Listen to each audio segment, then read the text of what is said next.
Okay, we are rolling.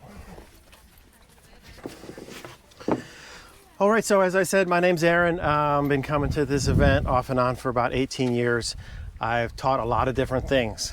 And so this is not something I've been doing for 18 years, but I just kind of reached the point in my life where I came across tanning, and then I found the avenue of fish tanning, and that's kind of where I've been at as far as my hobby. I just do this as a hobbyist. I'm not making money doing this, or this is not my job. I'm not trying to, it's just my hobby. So been doing it as a hobbyist now for maybe 8 years or so. I've had a lot of teachers along the way. I started out here at Echoes. My first class was here at Echoes. I've done some online classes, and there's a gal who teaches classes who lives in British Columbia. Her name's Janie Chang. She teaches a nice method using tea for tanning. So I took her tea, like tea that you would drink. I took her class, and then I took it again, and then I took her other class, and I took that one again. She's great. I've also learned a lot about fish tanning from a guy who's never tanned a fish before, and that's Matt Richards. He wrote the book on brain tanning, or a book on brain tanning. And so a lot of his philosophies are also in this. There's a guy out in Michigan named Matt Richards. There's a guy out in Michigan called Joe Manthei, Manthei, and he's got a company called Fisker Leather. And he does this he's like a retired guy who has a website and he sells this stuff, but he's also just retired, and it's kind of his second career. So him, and then books by two authors in particular. Lotta Ram is really the first person that I ran into who had actually written a book about fish tanning. She's based out of Sweden. Most of my methods really go back to ancient Swedish, Norwegian, Finnish type of peoples. So Lotta's book, and then this is a newer book. Hannah, I'm not sure how to pronounce her name, Nore. She's from Finland. She does not only fish tanning, but she's got some great books about mammal tanning as well, for fur tanning, that I'd recommend. Her books just came out this year. My initial impression is they're really great, well written, they're beautiful books. So that's kind of where I started out. I also have a part of my ancestry is Swedish and Danish. My grandma was born in Sweden, my grandpa was born in Denmark, so I feel kind of connected to that European aspect of tanning. And North America has a great tanning tradition, mostly in fat tanning or brain tanning. And this is kind of the flip side of that in some ways. The European tradition is really rooted in bark tanning. So that's what we're going to concentrate on today, is bark tanning. So, step one of tanning a fish is getting a fish. So obviously you can go fishing, and I do tan some of the fish that I catch. So for example, I like to salmon fish, and I will carefully skin my salmons and tan the hides. But I teach this class at least 3 or 4 times a year, and I don't catch nearly enough salmon, and they're very, very precious to me. And so I use them for my own or just for show and tell. And so the other way that I get fish skins is through what's called charter fishing. So charter fishing is where if you wanted to go fishing tomorrow and catch a halibut, you could go to my hometown, you could hire a boat, and you and 10 other tourists would get on the boat, and the captain would take you fishing. And when you got back, you give the fish to the captain. He brings it to this cannery, who processes it and freezes the meat and gives you frozen meat. And in the trash can is a bunch of fish heads and a bunch of fish guts and the occasional fish skin. So I go to the cannery, I rescue these things out of the trash can. I also have a few canneries that I've worked with long enough where I'll drop off a bucket in the morning, a clean 5-gallon bucket and a $20 bill, and they'll have it full of fish skins that are not mixed with guts and heads, which is quite nice. I'm hoping that I can cultivate one of my local canneries into selling frozen fish skins for fish tanning. So contact me in a few months or a year and ask me if that ever happened. This way they could ship you frozen fish skins. Cool. And when they sell them to me frozen, it's pretty cheap. So I'm hoping I can convince them to make this like a product that they sell online. And where are you based out of? I'm based out of Ilwaco, Washington. The company I'm hoping is going to do this is called Trefin, Trefin. Call them up, ask them if they got any fish skins in stock. Do me a favor. So those are some of the ways you can get the fish. You can also go to the grocery store. A lot of salmon will be packaged with the skin on. And if the salmon is in good enough shape for you to eat it, it's in good enough shape for you to tan it. You need to keep the fish and the skin cold at all times. And this goes throughout this whole process. 70 degrees or lower for sure. And not in the sun, at all. If you let a fish skin sit at 80 degrees for an hour, it's probably done. It's going to disintegrate because of bacterial action. So much of this process is about bacterial action and how do we keep it at a minimum. A big part of that is temperature. So we're always taking the temperature of our thing. And if you'll hold that in there, because I'm curious what we're at. I try to keep mine around 65. 70 is my definite upper limit. So you've got your fish, you've kept it cold. Sometimes you gotta do the skinning yourself. It's difficult, hard to explain in words. It's pretty similar to tanning to skinning a mammal. Mammal skin and fish skin is way stronger than you think it is. If you've ever seen anybody skin a mammal by just pulling on the skin, you don't really need to use a knife very much for mammal skinning or for fish skin. Like a mammal, you do want to make the initial incision with a good sharp knife. And like a mammal, it can help if you've got a knife in there. I like to use knives that are made out of slate because they're just not too sharp. You could also use a dull steel knife, it would be the same. This knife makes a great fish skinning tool. I like it so much I don't use it for fish skinning very much, but something in this vein works pretty darn good. And you can also just use regular steel knives. I'll pass this slate knife around. And I'll leave this on the table for you guys to look at later. It's called a slate knife? Slate is a type of rock. Oh, yeah. So it's made out of slate. It's sharpened just like you would sharpen a knife. It just doesn't get very sharp. So the skinning, I can't really describe it to you. I don't want to try to teach you to skin a fish here. It's tough. The thing is slippery. It's slimy. You know, it's hard to hold on to the skin and the fish, and you end up tearing off some of the meat, and it's a chore. But Can you do it intuitively, like if you were to buy salmon at the grocery store? Yeah, I mean you can figure it out. Yeah. I didn't have my camera. Do you recommend the stone tools because is it too easy to slice with a metal? Yep. Okay. If you take a nice, very sharp pocket knife, you'll be putting scores in the skin, and that really goes for either mammals or fish.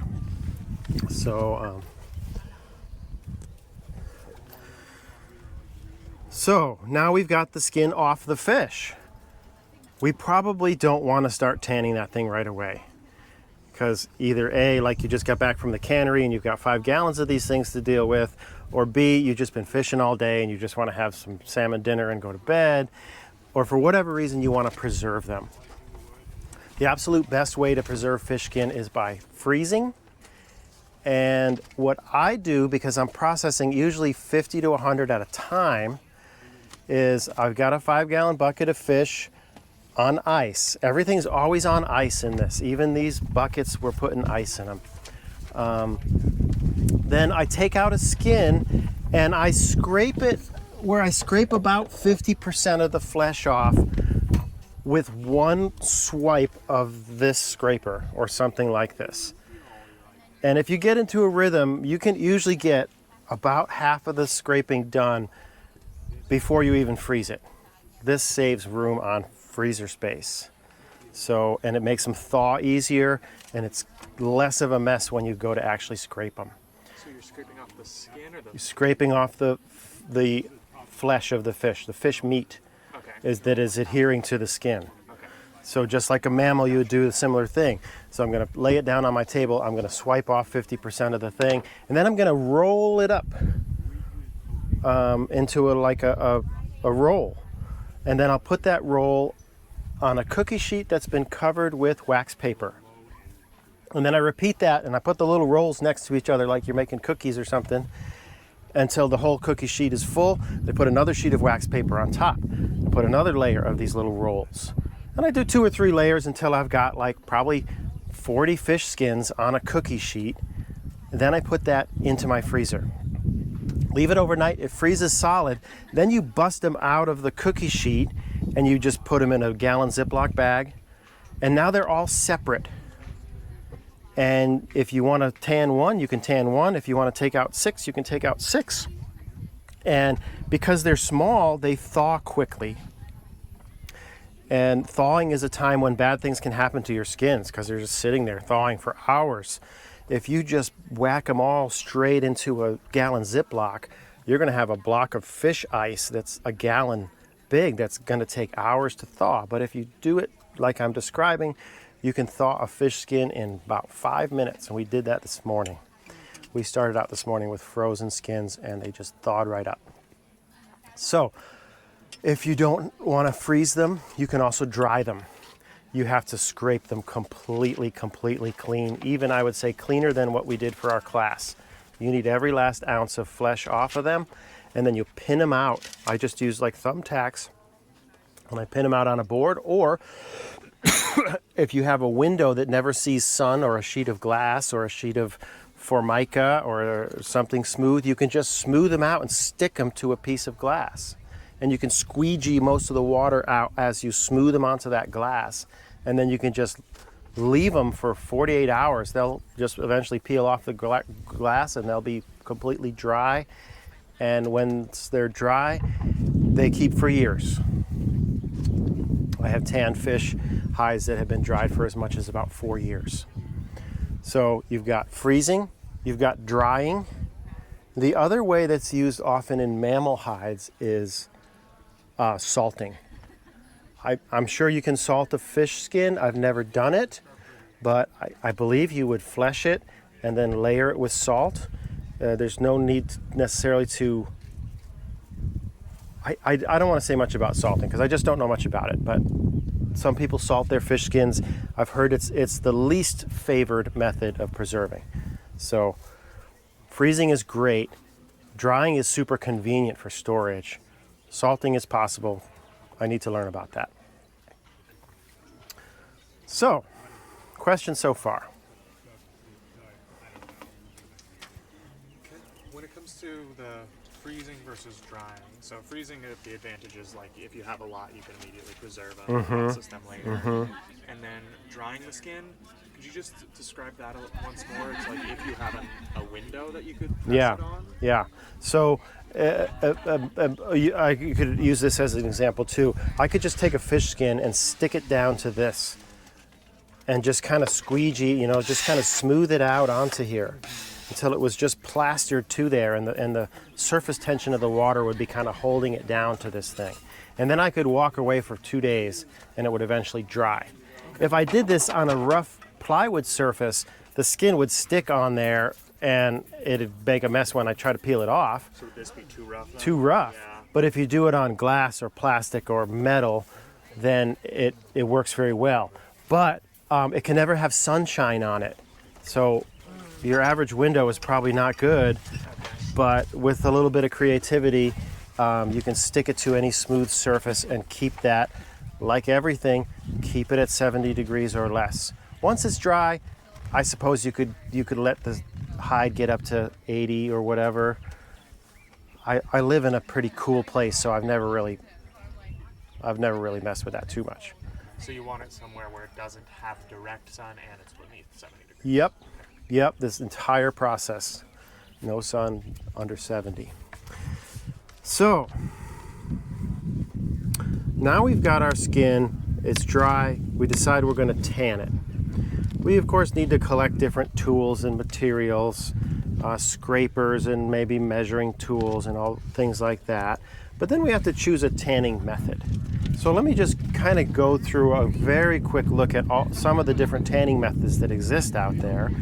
And I think the most famous one, the one that's most associated with these gatherings is I learned it as brain tan. You can also call it fat tan or oil tan.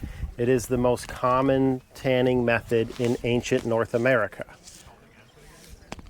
And it's basically a process of getting oils into the skin. The skin is like a network of fibers, almost like a cotton ball. With a mammal, those fibers are randomly oriented like in a cotton ball. With a fish, they make a grid pattern like a bunch of graph paper. But in essence, these are just individual collagen fibers. And they also have all kinds of stuff all around them, like fats of their own and oils and just stuff that's in the hide that's part of the animal's physiology.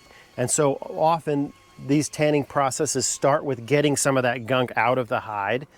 And in the case of brain tanning, you're replacing that with an emulsified oil. What does emulsified mean? It means that it's instead of being just a liquid oil, it's like a bunch of little oil bubbles, a little micro-sized oil bubbles that are floating in water. So one thing that we could do for this was we could just take some canola oil, some water, and some soap, whiz it up in the blender. That's an emulsified oil. Brain tanners often use brains. Most of the people I know nowadays just use egg yolks as the source of oil. Egg yolks are a natural emulsifier, but if you're using straight up canola oil, you would need to add an emulsifier to it. That's soap. So brain tanning is basically lubricating a hide by forcing emulsified oils into it and then kind of locking that in by smoking it. And I don't want to get too much into brain tan, but there's a final smoking process that is really part of the tanning, and some chemistry things are happening inside the hide that's smoked. That's brain tan. Wait, quick question. Yeah. With the egg method, is it just like an egg? You crack an egg? Just the yolk, but you could use a whole egg, but yeah, just the yolk. And just Yep. the egg yolk, nothing else? Just the egg yolk. No, you're mixing it with oil and soap and water. Usually, you could do just egg, but most people are using eggs, oil, and soap. Or just eggs and oil. There's a lot of variations on this. The brain tanning, all this has many variations. So, other tanning methods that we're not doing include something called alum tanning. I don't know too much about this. Kristen, the rabbit tanner, knows about alum tanning. It's just another process that I can't speak much of, but I want to just mention it because it's used often in tandem with natural tans. So, for example, Kristen might alum tan something and then brain tan it. And so it's not my specialty, but that's a big category of tanning. The leather that some of us might wear that we buy commercially is sometimes tanned with a method called chrome tan. They're using chromium. This is one of the most toxic things you ever want to not touch. But it's a big method of making leather that is like kind of the industrial version of leather. So there's all those types of tannings that I don't know as much about. There's tanning with urine and all the other crazy recipes you've heard of that I've never really tried. And then there's Barktan, and that's really what this is going to be all about. That's what my class is and what we're talking about for the rest of today. Bark tanning, in its simplest form, you could flesh a hide, put it straight into some water that has had bark soaking in it, and then you could virtually just leave it for a couple weeks, walk away, go on vacation, come back, and you'd have some form of leather. Don't tell my students this because we're doing 16 different steps before we put them into the tannin juice. But in its simplest form, you can just whack it straight in the bark. We'll talk about why we don't whack it straight, why I don't whack it straight in the bark, but that is a valid way to do it. It's a good place to start. It works with fish skins. You can tan fish skins with just a fish and 200 tea bags, and you can get it done without any of this rigmarole that we're about to talk about. It's just not as high quality. We're going to talk about that. Okay. Yeah, we're going to talk about that. So what's happening during bark tanning? Brain tanning is forcing emulsified oils in between some cleaned out fibers. This lubricates the fibers and doesn't let them stiffen up, and you lock it in with smoke. Bark tanning is, to me, it's more, there's more chemical things happening in there. So the tannin, the juice from the tannins, it's basically bark and water.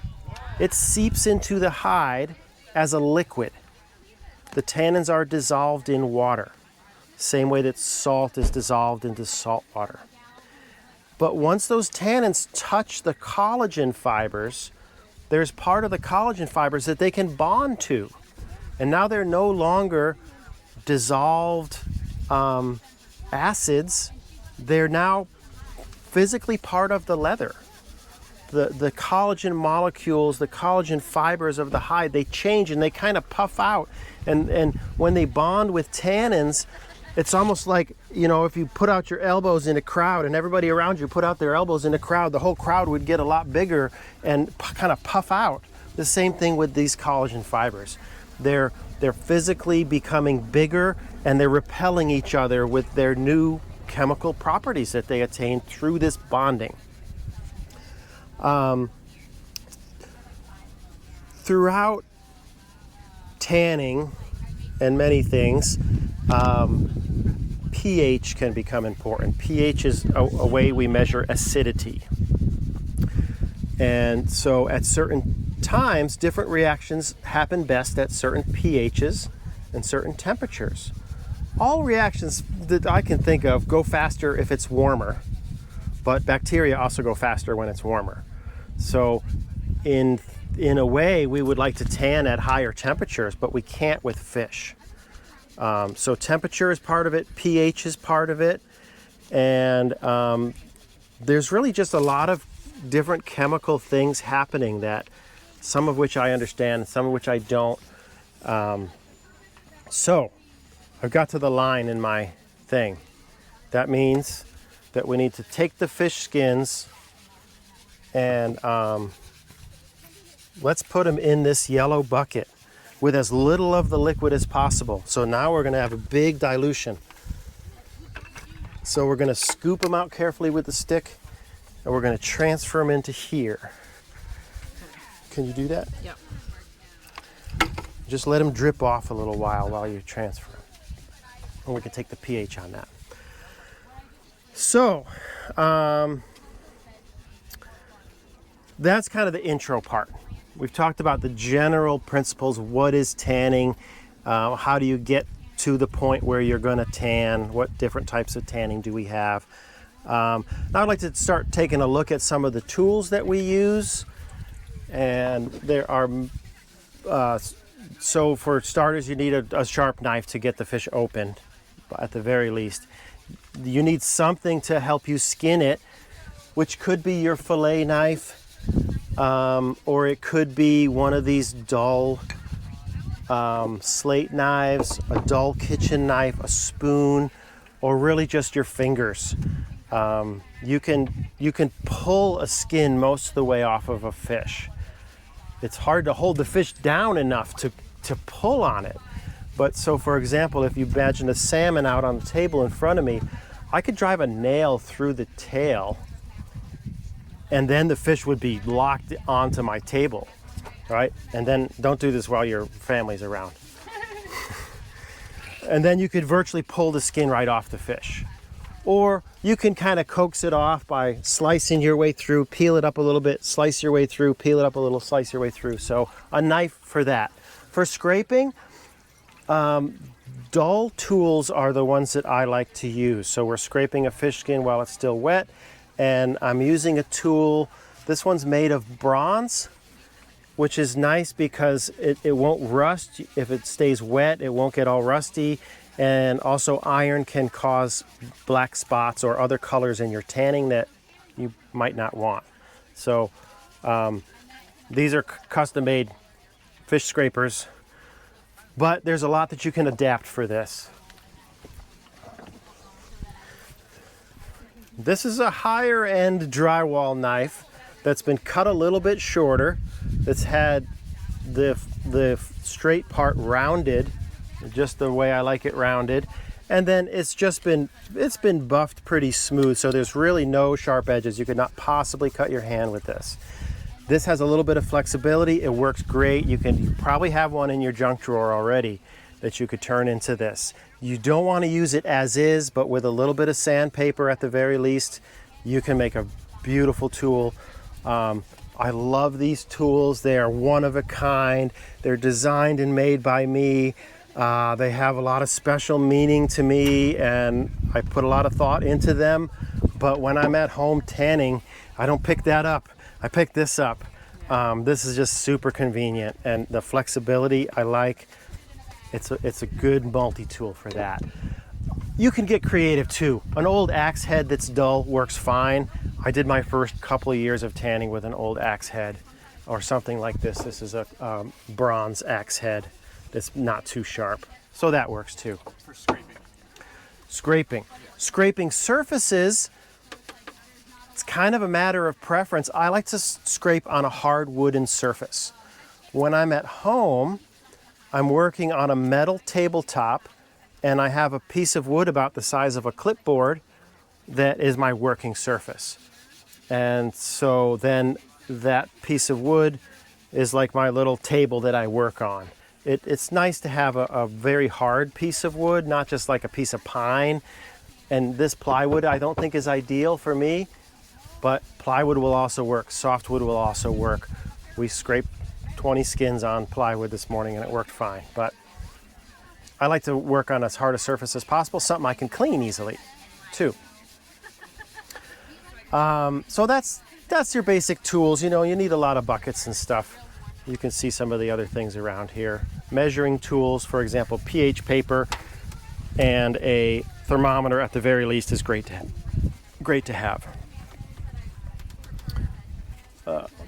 So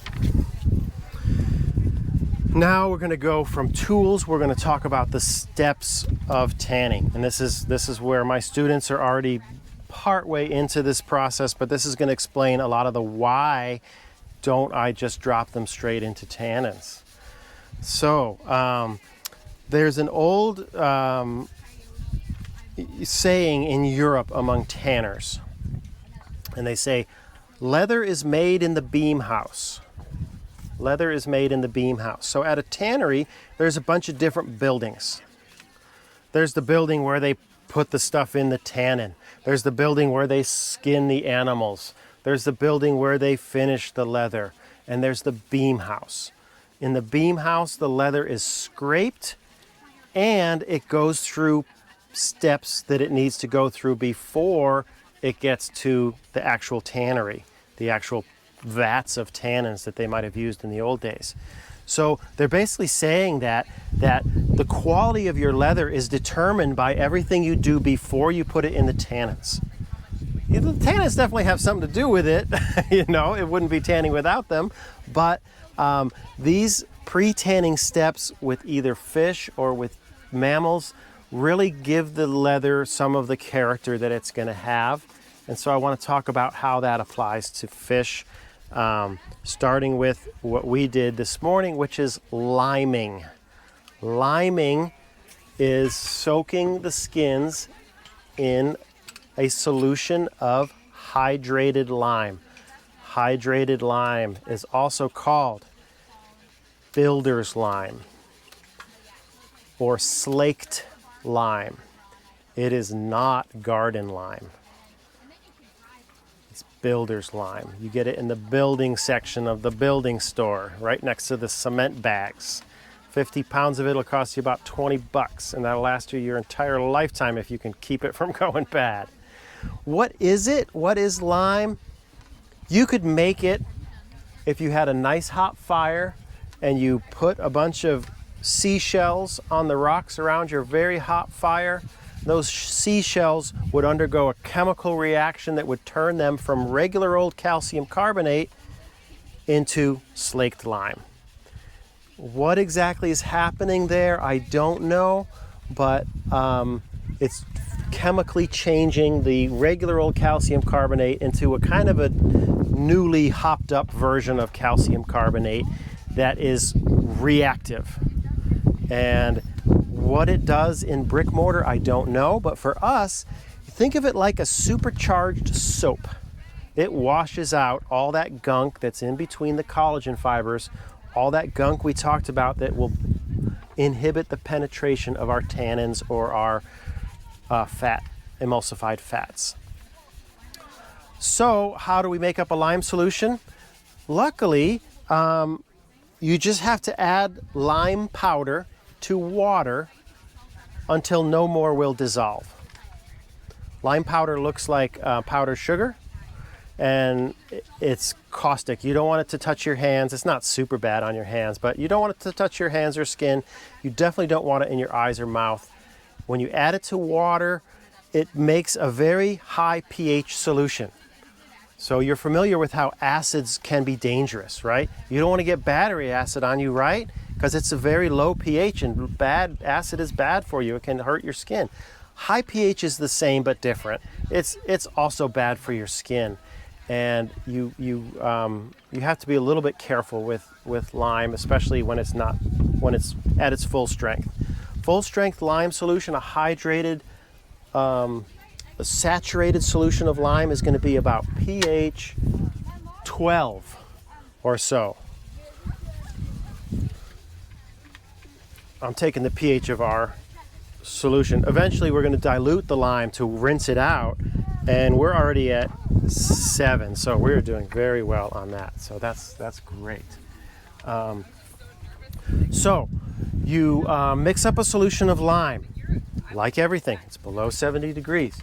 You put your fish skins in there, and then if you're not in a hurry, you can walk away and go on vacation for a week. Let that stuff just sit there. But if you want to tan your skins faster, you do what we've been doing and just kind of stir it as often as you can.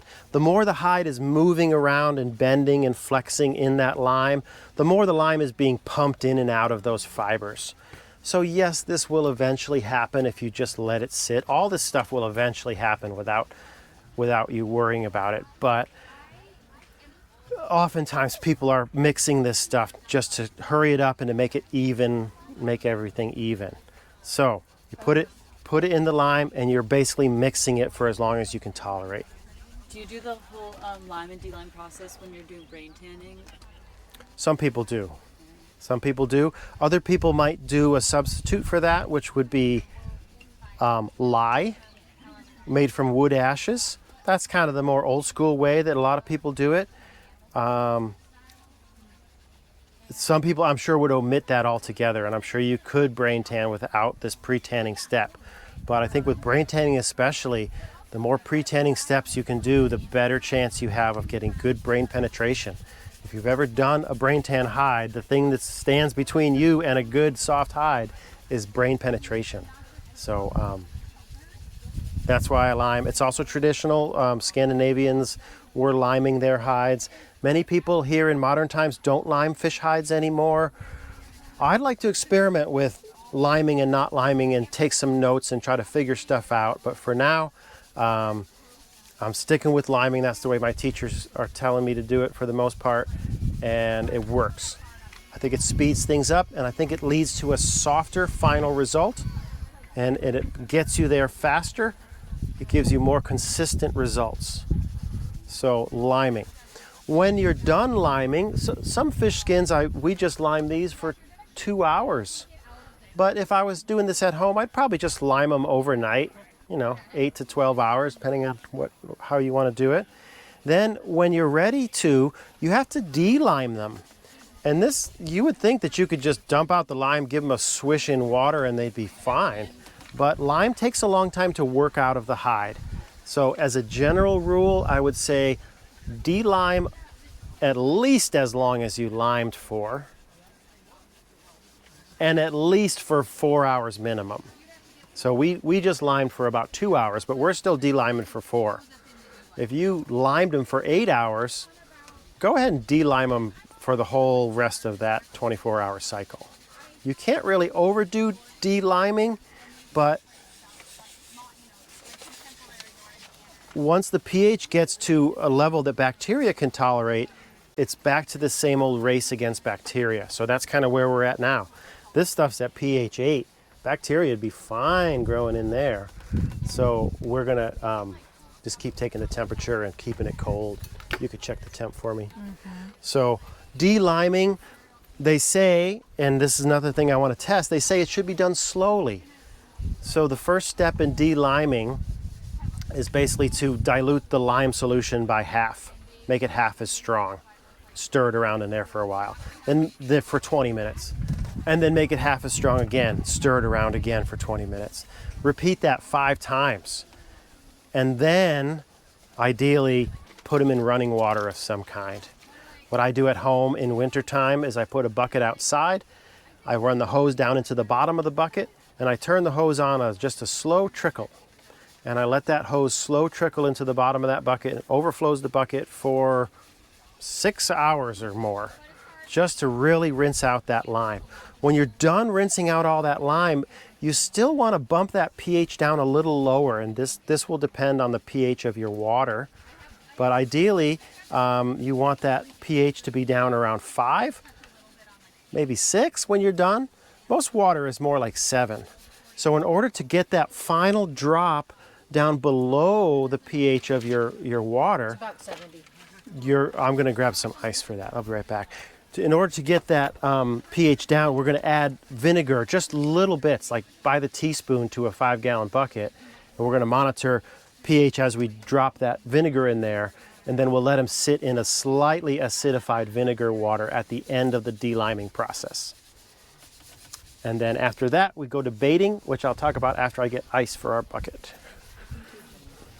Questions? Yeah, With the questions. de-liming, it sounded like maybe you don't quite know, but I'm curious if you know the theory about why would it be bad if you just took the intensely alkaline thing and just put it in water and rinsed it out like It's a good question. Yeah, I'm emphasizing de-liming slowly. And you would think that you could just take your skins out of the lime, squeeze the lime out of them, and maybe just put them straight into fresh water. I've been told that that's not how it was done, but I haven't been told why. Okay. I suspect that it'll probably be okay to just put them in fresh water. Another one of the many things I want to experiment with one day. Yeah. But until then, I'm going to do it the way that I know works.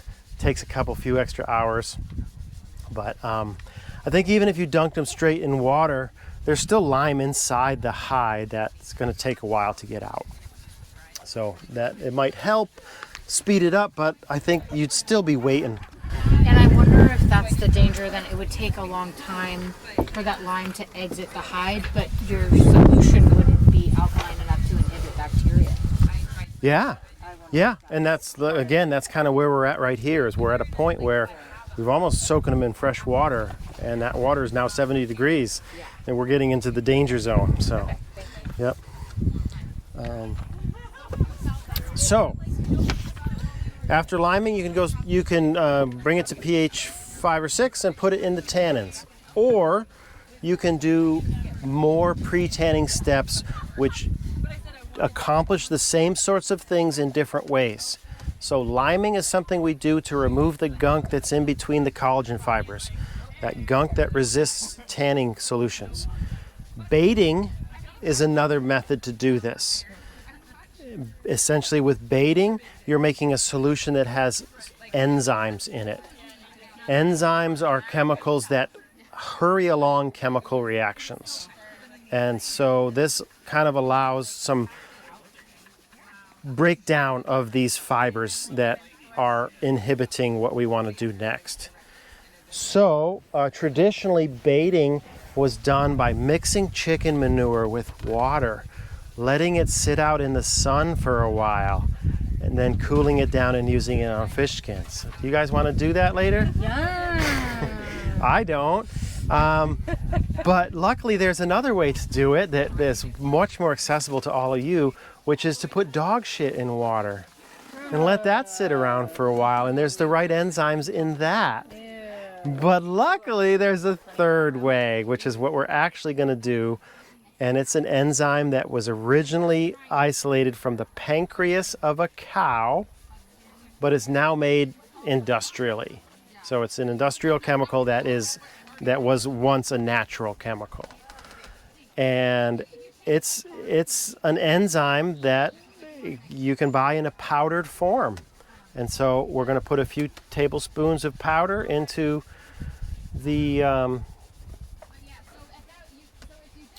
into some warmish water, and we're going to soak these skins in it just the same way we're liming it. It's sort of accomplishing the same thing. We're going to stir it around while it's in there, and besides preparing it for tanning, it's also great for taking away smell.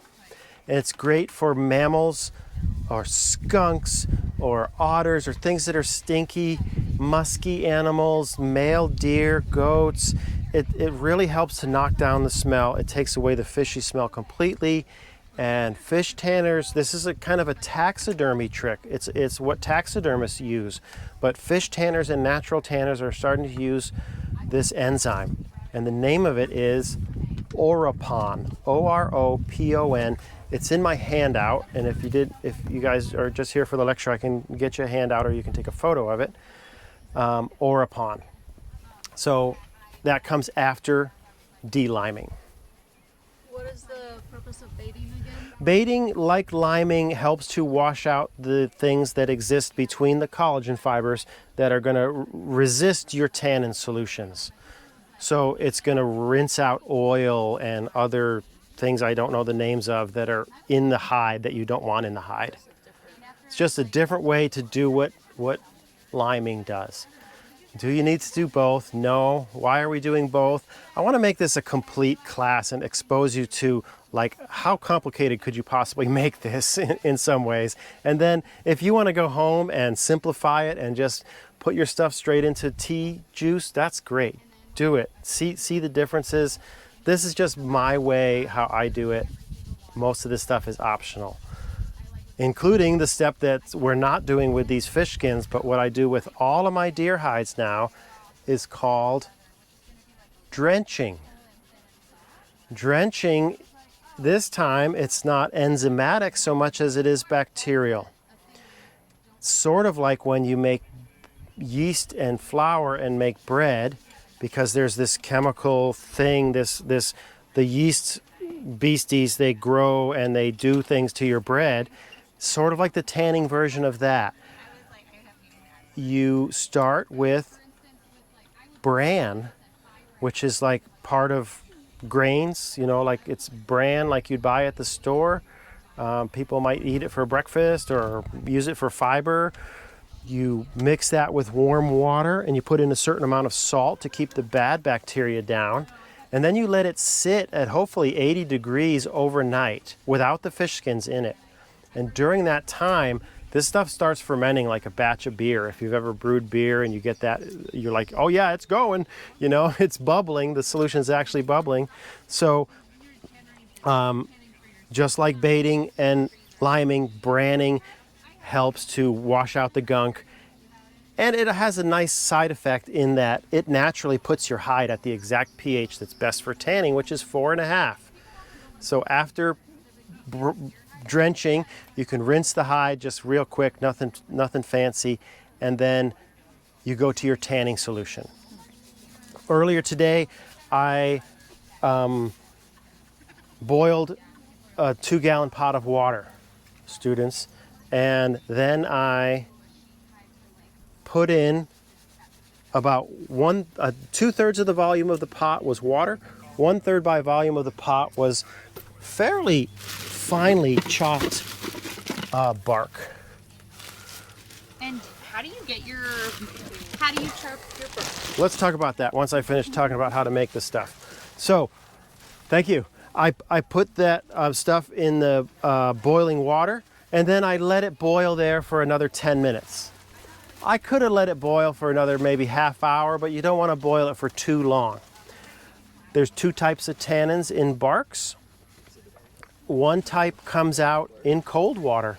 Most of the tannin comes out in cold water, but there's another type that comes out in warm water, in boiling water. So we boil it in order to get all the tannins out of the bark.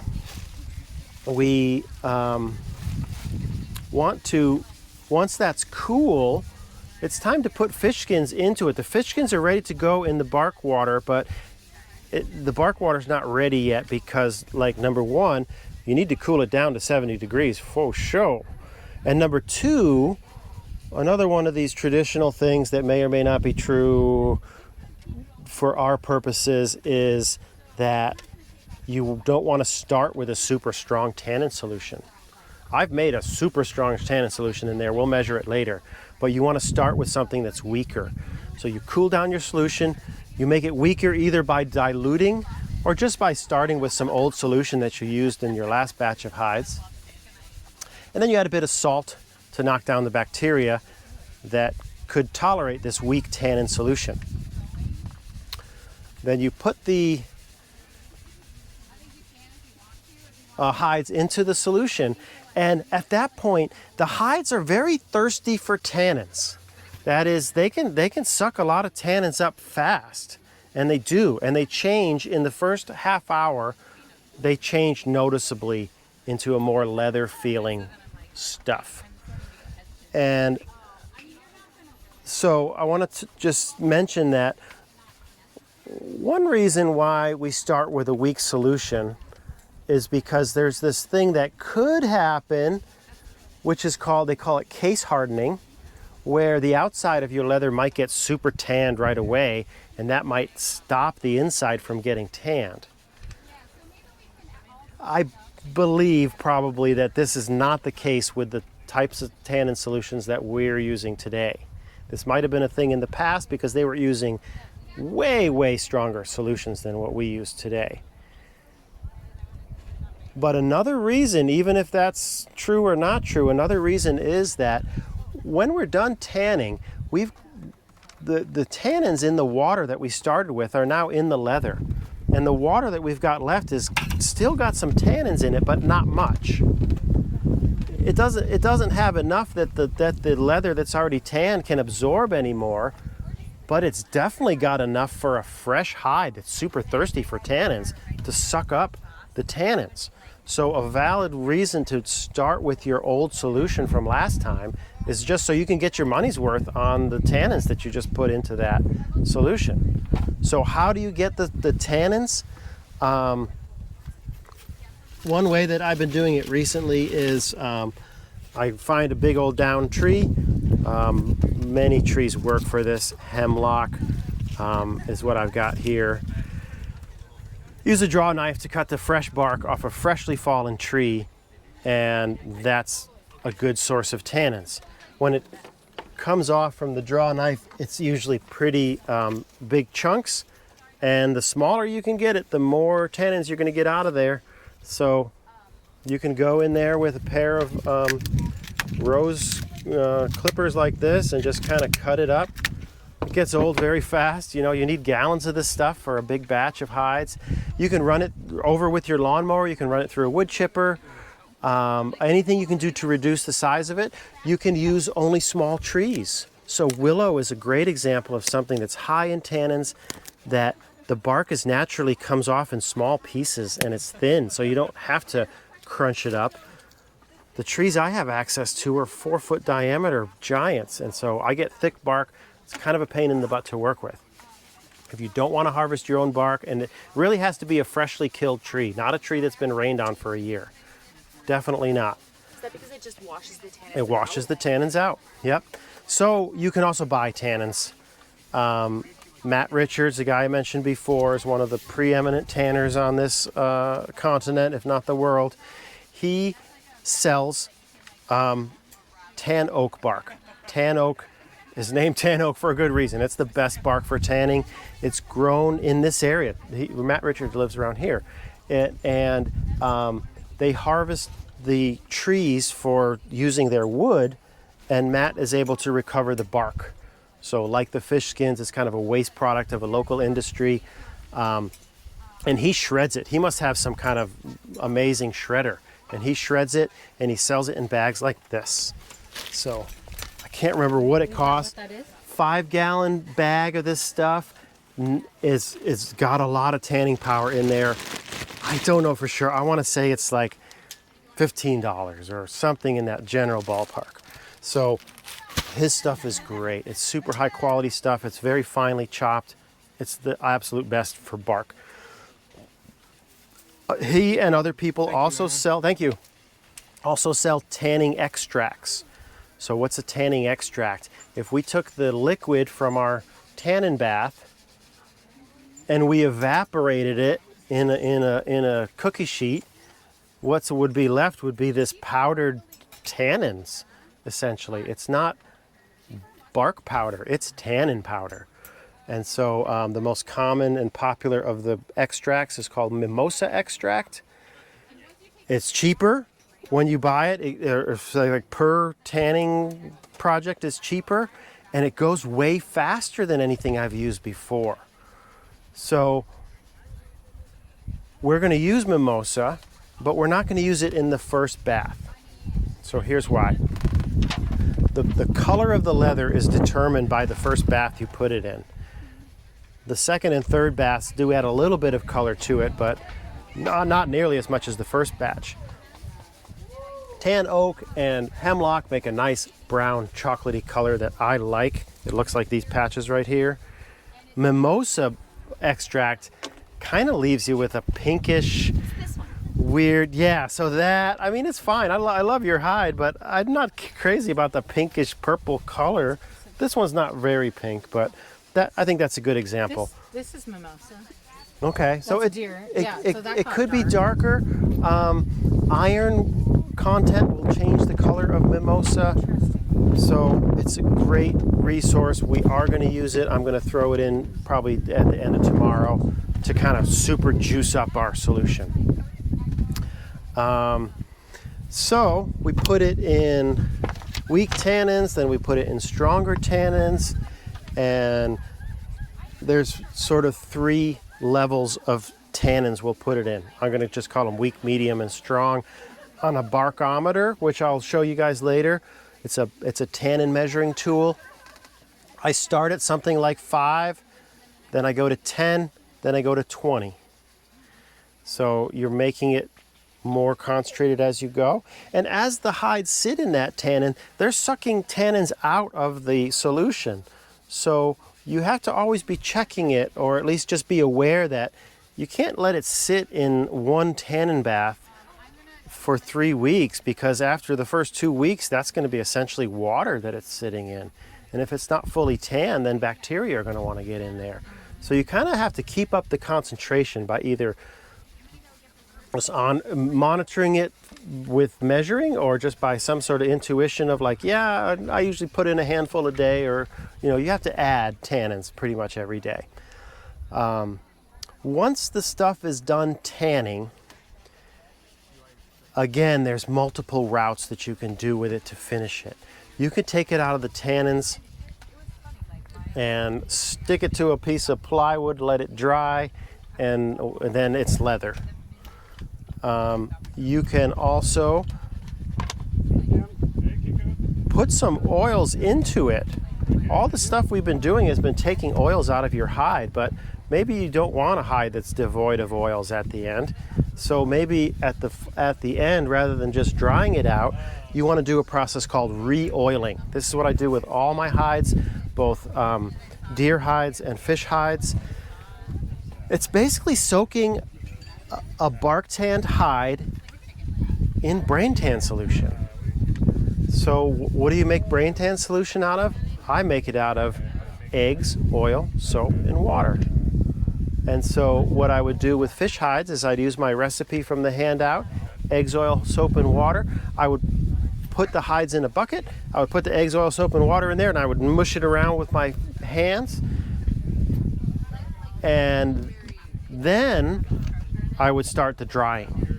And so in this way, you could think of it as like doubly tanning it, because now the emulsified oils are going to get in there and they're going to do many of the same sorts of things as they do in a brain tan. They're going to do that to your Barktan. They're going to make it have a softer feel. It's almost like a waxy, oily feel to it. All of my fish skins are done this way. Some people might use just straight oil. Other people might use other things on there, but it's called re-oiling. You're replacing some of that oil that you took out to give the leather a certain feel. Similarly, you could work some different types of oils in there, like, right, what's the stuff you might put on your boots, like lard or tallow, or oils that are solid at room temperature. If you get those warm, just barely warm enough to liquefy, and you spooge them all over your fish leather, it's going to start looking and feeling more like boot leather. It's going to stiffen it up a little bit. It's going to make it a little more waterproof. It's just going to give it a certain feel that maybe that's how you want it done. So now your thing is all goopy with the egg mix. It's been tanned. It's all goopy with the egg mix. This is what we're going to do on Friday. Now it's time to soften it. 2 ways to soften that I use. So after you've re-oiled your hide, number 1, you could take it out. You could maybe shake off as much of the egg goop as you could, and then just start working it in your hands. Just like maybe you were working a little squirrel hide.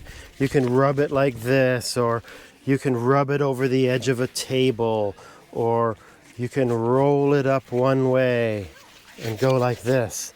And then you could roll it up another way and go like that. And you could stretch it sideways, a little inch by inch, and then you could stretch it lengthwise, inch by inch, and you could stretch it diagonally, and you could stretch it on the other diagonal, and then maybe you want to roll it up again, and then maybe you take it back to the table, and you go over the edge of the table. You can make special tools like what you might use for brain tan to rub it over an edge that seems to work good for you, to just physically make the leather so it doesn't dry harder, and so it's just softer. So that's one way. That's hand softening. That's what you might have done with the first hide you ever tanned, or Kristen's people. They're going to be hand softening their hides. We're going to be doing that basically on Friday. That's not what I do at home usually. What I do at home usually is the sticking it on glass method. We talked about this for drying it out for preserving, but this also works for both fish and for deer hides. Is one way that you could picture it here is that if I covered this tightly with a sheet of very thin clear plastic, that's what I do at home. Staple it to the backside, make it tight. And then I take a hide that's literally dripping with the egg solution. I give it 1 or 2 shakes out in the yard to get most of the goop off of it, but it's still kind of wet and goopy. And I smooth it out onto the table, and then I use a tool like this drywall knife to just kind of squeegee it down. And I'm not trying to squeegee all the liquid out of it right now. I'm just trying to get it stuck to the glass or plastic or whatever. Then, and I do this with deer hides too. And then, believe it or not, I just let that dry completely, just like we talked about in the preserving stage. And then you end up with a hide that still needs a little extra softening at the end. And that hide is flatter. This hand softened hide is kind of ruffly along the edges. And it's very nice, but it doesn't sit super flat, yet it's beautiful and stretchy. These other hides, they're flatter. They don't have ruffles along the edges. Sometimes it lends itself better to, like, if you're making clothes or things, you're trying to make clothes with a hide that has ruffled edges. you sometimes end up cutting off the ruffled edges because they don't join up well with other edges. And so this can somehow mitigate that. Once it's dry, you are then going to still do some hand softening, but what I just do is the rolling part. So I roll it just exactly like this, and then I go like that. And then I turn it inside out, and I roll it back the other way and do it like that. It comes out tolerably soft. This part of this hide did not get tanned fully. It's pretty stiff. But this part of that hide shows that while it's not quite as floppy as a hand softened hide, it's pretty darn soft anyway. Without this takes out hours of time from your project. And again, you can't do this. So that's a, let's say, glass dried, and that's a hand softened. Different types of fish. Here's another. This is more of the dried on glass look. Sorry? Are these different types of fish that Yeah. are softened in this one? Yeah. There's halibut, lingcod. These are the same types that we're tanning here. That's a good question. Like this is about preserving the different types of patterns that are naturally in fish. Some of those patterns come because of different colorations on the scale pockets, or the fish skin itself might be different colors, such as on a yellow ling that we were working with today. And the best way not to, basically we usually overpower that all with the color of the tannins. So the way to not overpower that is to use tannins that don't have a lot of color in them. It's a little counterintuitive that we think of tannins as being this brown chemical that we put our hides in, but not all plants give brown tannins. And one in particular that is known for having two in particular I'll mention, known for having little color. One is called an oak gall. So an oak gall, you can see them all around our camp here on these oak trees. It looks like a little ball, like a little golf ball that's kind of greenish brown. It's on the leaves of the oak. It's a three-dimensional ping pong ball looking thing. And that is the tree's reaction to a wasp laying its eggs or something in there. And so it is a thing that the wasp tricks the tree into making, and the wasp tricks the tree into putting a shitload of tannins in there because that's going to protect the baby wasp, because animals don't like to eat tannin rich things. So the oak galls that we have here, I call them oak apples. I'm not sure what their actual name is. They're okay for that. But there is another oak gall that grows in, I think, Turkey. It's specific to another part of the world. And it is known as the most clear, is what they would call it, a clear tannin. So I've tried to approach that with this. This is oak apple gall. These are the galls that we see around camp here. It's definitely lighter brown, still brown, but you'll get more of the natural variation in color. But I've never messed with the Turkish galls. I like to try to keep my stuff local when I can, so it would be to use certain other ones. The other thing that is good that has less color is there's a certain type of sumac. I don't know off the top of my head what that type of sumac is, but there's a dyer's sumac of some kind that has a low amount of color. And so that would be a long answer to your short question. What else?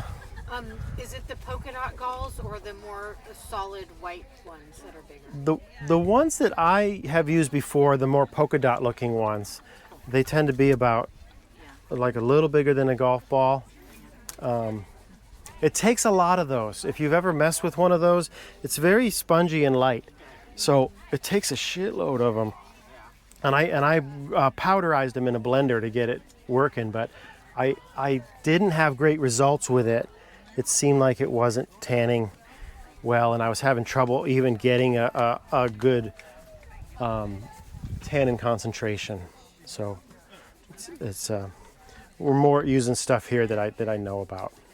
So So boy, looking back over this talk, I can think of a million things that I shoulda, coulda added in here. But I guess the one thing I'm going to put a plug in for that can and should happen between every step that we're doing and that we will do in a moment is what's called scudding. S-C-U-D. Scudding is sort of squeegeeing out the liquids from a hide in order that you can get the old used up liquids out, and anything that those liquids are trying to rinse away, you can get that stuff mechanically pushed out of the hide, and then you can allow it to soak up other chemicals. And so when I scud, I put a fish hide on a flat countertop and I run across it with this. And I'm just pressing down just about as hard as I can. If my hand was the hide, I'm pressing down and I'm at an angle, and the water, it just gets squeegeed out my fingertips here. And you go 2 or 3 times and really just press it down, and it just squeegees out all the water. So scudding is like stirring. It just kind of speeds up whatever is happening. We're trying to get different chemicals into and out of these hides. And besides stirring them or letting just natural osmosis do its work, the other main way that we accomplish that is through scudding. So as we tan these hides that we started today, that's what we're doing on Tuesday through Thursday, is we're going to scud every fish skin that we've did and put it into the new solution. And then we're going to probably test them to see if they're done, test the concentration of the tannins, and do other things. But scudding is a technique that will, again, it will speed up everything you're doing. It's using mechanical action to help the chemistry get done. So that's one thing I didn't mention and I want to tack on the end. I thank you for your attention. That was a long lecture.